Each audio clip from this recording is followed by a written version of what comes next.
দেখুন, আমি ইদানিং আসলে কিছু ভাসমান কথাগুলো আর কি শুনছি।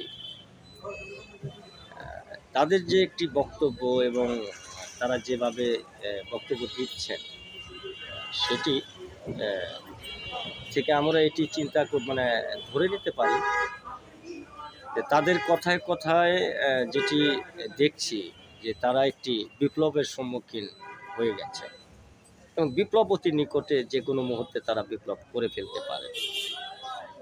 দেখুন, বিপ্লব করতে গেলে আপনি একা পারবেন না এবং বিপ্লবকে একটি অবক্ষয় এবং অবহেলার পাত্র আপনারা করবেন না। জুলাই বিপ্লব হয়েছে, সেটি একটি লক্ষণ। আর বিশেষ করে আসলে বর্তমান যে সরকার ক্ষমতায় রয়েছেন এবং সরকার যেটি করছেন, সেটি হয়তো জাতির সমন্বয়ক হতে পারে এবং দেশের যারা প্রচলিত যারা রাজনীতি করেন এবং যারা রাজনীতিবিদ, তাদের একটি সমর্থনও হতে পারে।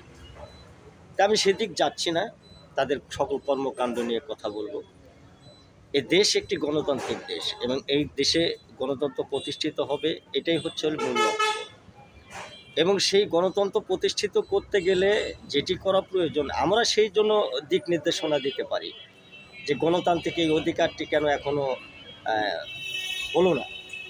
এর জন্য হয়তো আন্দোলন সংগ্রাম আমরা করতে পারি এবং কি রাজপথে আমরা নেমে সরকারের প্রতি চাপ সৃষ্টি করতে পারি।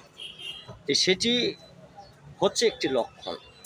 আর গণতন্ত্র যদি প্রতিষ্ঠিত হয়, তাহলে আমার যেটি মনে হয়, বাংলাদেশের যারা 18 কোটি মানুষ রয়েছেন অথবা 19 কোটি মানুষ রয়েছেন, এদের প্রত্যেকটি মানুষের জন্য কিন্তু সেই গণতন্ত্র প্রতিষ্ঠিত হবে এবং গণতান্ত্রিক অধিকার যেটি রয়েছে সেটি কিন্তু ফিরে পাবে। কিন্তু এই যে বিপ্লবের একটি ধারা এবং বিপ্লবকে প্রতিনিয়ত উল্লেখ করে দিয়ে যে একটি সংঘর্ষমূলক একটি আলোচনা আমরা যেটি দেখছি, আসলে আমার এটি মনে হয় যে এদের মাঝে, এদের মধ্যে আসলে কতটুকু সহমত রয়েছে এবং এদের সাথে এদের নিজেদের কতটুকু একতা রয়েছে, সেই দিকগুলো কিন্তু আজকে আসলে দেখা প্রয়োজন আমাদের। এবং সেগুলো যদি না হয়, তাহলে আমার যেটি মনে হয়, বাংলাদেশে আরেকটি সংঘর্ষের সম্মুখীন আমাদের হতে হবে এবং এটি হবে এদেশের যারা বিপ্লবী চিন্তাধারার মানুষ, যারা বিপ্লব করতে চায় এবং বিপ্লবী নিয়ে দীর্ঘদিন যাবৎ তারা আন্দোলন সংগ্রাম করে এসেছে এবং তাদের যে অবদান একদম এ দেশে নেই, সেটি কিন্তু আমরা আসলে অবিশ্বাস করার মতো কিছু নয়।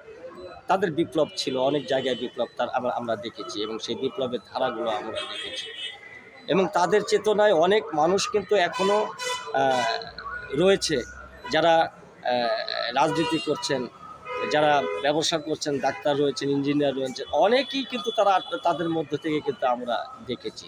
তো সেগুলো আসলে আজকে ভেবে চিনতে আমার যেটি মনে হয়, আমাদের যে কোনো কথা বলতে গেলে সেই কথাগুলো কতটুকু আসলে এই রাষ্ট্রের মানুষের জন্য কার্যকরী হবে এবং রাষ্ট্রের জন্য কার্যকরী হবে এবং দেশে গণতন্ত্র প্রতিষ্ঠিত হবে, সেই দিকগুলো আসলে আমাদের লক্ষ্য রেখে আজকে আমাদের চলা প্রয়োজন এবং কথা বলা প্রয়োজন। আমি এটি মনে করি। সকলকে ধন্যবাদ।